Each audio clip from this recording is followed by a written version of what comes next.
నిరంతరం ప్రజల పక్షాన పనిచేసినటువంటి వ్యక్తే నిజమైనటువంటి ప్రజానాయకుడని చెప్పి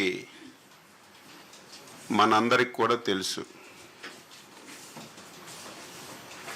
గత 5 సంవత్సరాలు హ్యూజ్ మ్యాండేట్ వచ్చింది. 151 స్థానాలతో ఒక వ్యక్తి ఈ రాష్ట్రానికి ముఖ్యమంత్రి అయ్యాడు. అధికారం ఉన్నటువంటి 5 సంవత్సరాలు కేవలం ప్యాలెస్కే పరిమితమై ఈ రాష్ట్రంలో ఏమి జరుగుతుంది, ప్రజలు ఏ ఇబ్బందులు పడుతున్నారు, అటు పత్రికలు కానీ మీడియా కానీ ప్రతిపక్షాలు కానీ ఎంత గోచించినా సరే ఒక్కరోజు కూడా వెళ్ళి చూసినటువంటి సందర్భాలు లేనటువంటి నాయకుడు. ఇటువంటి నాయకుడు ఈ రాష్ట్రంలో ఉండకూడదు, ఇటువంటి వ్యక్తి అసలు రాజకీయాలకే పనికిరాడు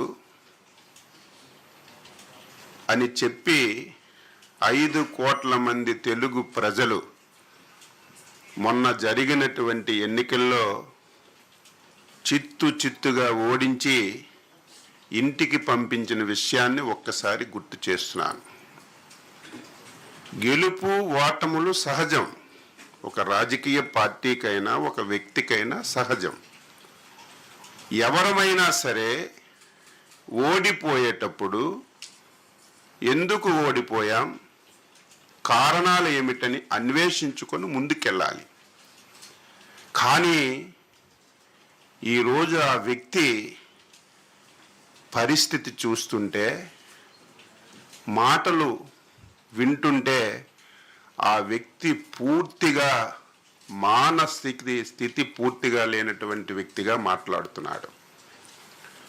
8 మాసాల్లో చంద్రబాబు నాయుడు గారు వ్యవసాయ శాఖని ఏమీ చెయ్యలేదు, రైతు దీనావస్థలో ఉన్నాడు, పంటలకి గిట్టుబాటు రావడం లేదని చెప్పి ఈరోజు పచ్చి అబద్ధాలు మాట్లాడుతున్నటువంటి వ్యక్తికి నేను ప్రెస్ మీట్ పెట్టి సమాధానం చెప్పలేనటువంటి అవసరం ఉన్నా సరే, ప్రజా జీవితంలో ఉన్నాం కాబట్టి, మనం ప్రజలకి జవాబుదారీ కాబట్టి ఈరోజు రైతులకి ఈ రాష్ట్ర ప్రభుత్వం చేసిన విషయాలని తెలియచేయాలనే ఉద్దేశంతోనే ఈరోజు పత్రికా సమావేశం పెట్టాను.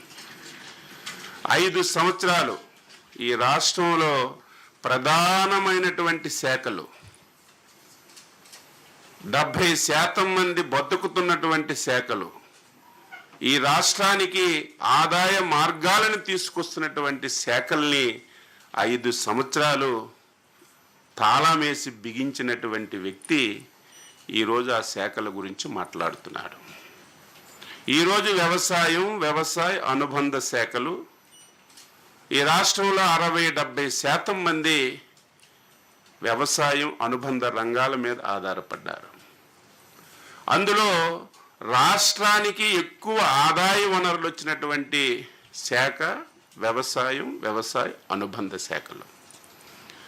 5 సంవత్సరాలు ఒక్కటంటే ఒక్కటి రైతు గురించి నువ్వు చేసి ఇది నేను చేశానని చెప్తే ఎవరమైనా సరే గౌరవిస్తాం. ఒకవేళ ఆయన చేసిన మంచి విషయాలుంటే తీర్చుకొని ఆచరిస్తాం. 5 సంవత్సరాల్లో అతి ప్రధానమైనటువంటిది శాఖలో సాయిల్ టెస్టింగ్ అనేది ఒక్క సెంటు భూమికి సాయిల్ టెస్టింగ్ చేసి ఒక్క కార్డైనా నువ్వు ఇచ్చావని నిరూపించగలిగితే నువ్వు చెప్పిన దానికి నేను సిద్ధంగా ఉంటాను.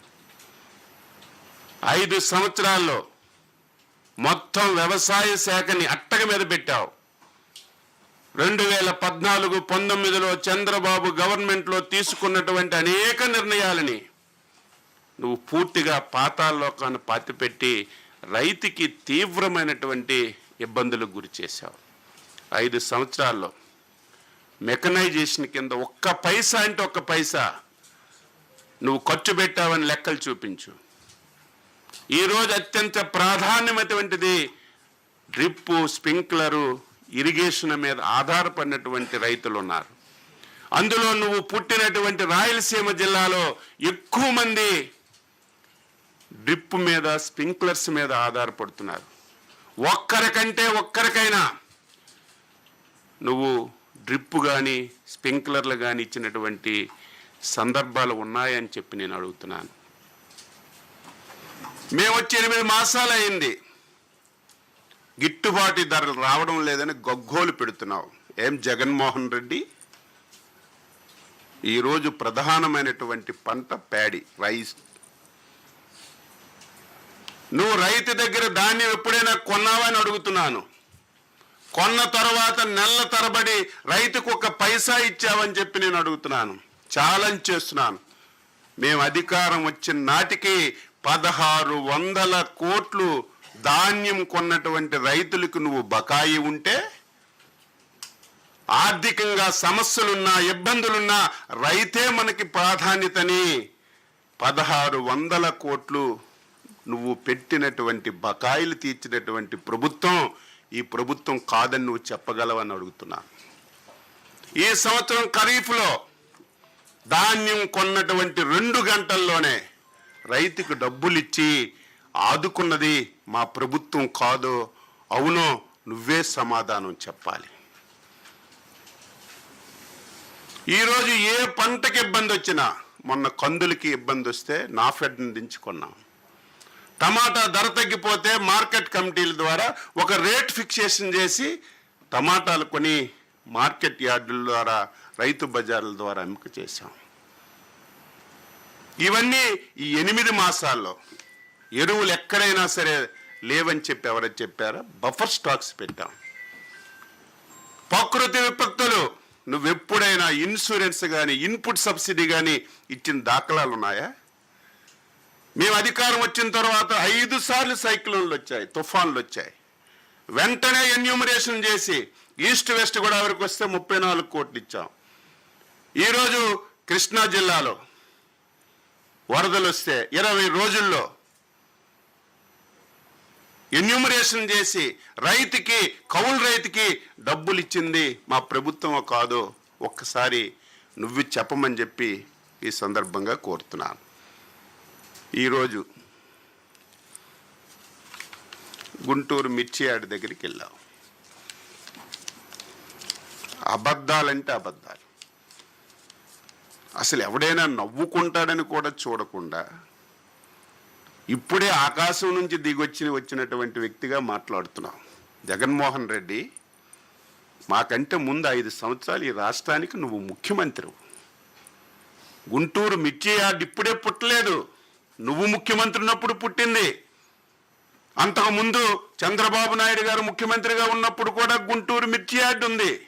దాని చరిత్రను ఒకసారి తెలుసుకోకుండా ఇష్టానుసారంగా చెప్పిందే చెప్తే, అబద్ధాలు చెప్తే, ఒక పనికి మాలిన పేపరు, టీవీ ఉందని స్క్రోలింగ్ లేస్తే ప్రజలు నమ్ముతారనుకుంటే నీ అవివేకం అని చెప్పి నేను ఘంటాపదంగా చెప్పదలిచాను.